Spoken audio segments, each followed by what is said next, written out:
The three staff of Al Jazeera English, producers Baha Mohammed and Mohammed Fahmy, and correspondent Peter Greste, have now all been held for a full month. From Arabic language channels, correspondent Abdullah Al has been held nearly 6 months, and cameraman Mohammed Badr nearly 200 days.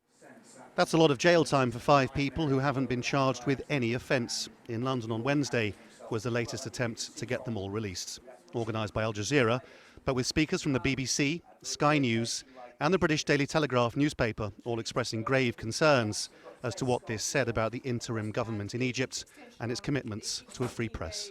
For a great nation like Egypt to treat people who are doing their job as journalists, which is an ethical, a decent job, which all decent societies need, for Egypt, of all countries, to treat journalists in this way is a shame on that nation.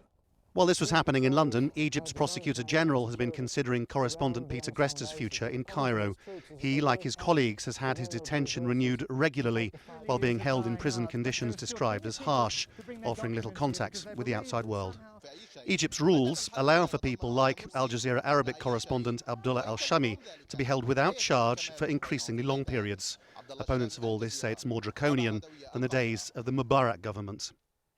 While it may be the case that large sections of the international media and human rights organisations are genuinely worried as to what's happening in Egypt at the moment, it's an open question as to the extent to which all that's shared by politicians, particularly in the West.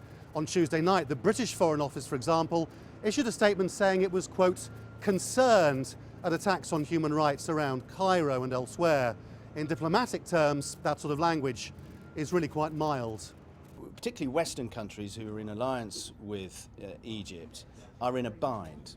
They're in a moral bind because they have been rather equivocal in their response to a military coup and then a very violent crackdown against particularly the Muslim Brotherhood and their supporters that followed. They have been less quick to condemn that than they have been lesser abuses by other regimes elsewhere in the Middle East. There's an obvious point that Egypt's detentions of Al Jazeera staff may be seen as a form of political revenge on the government of Qatar, which bankrolls the channel. But that doesn't explain why dozens of other people have also been subjected to similar incarceration.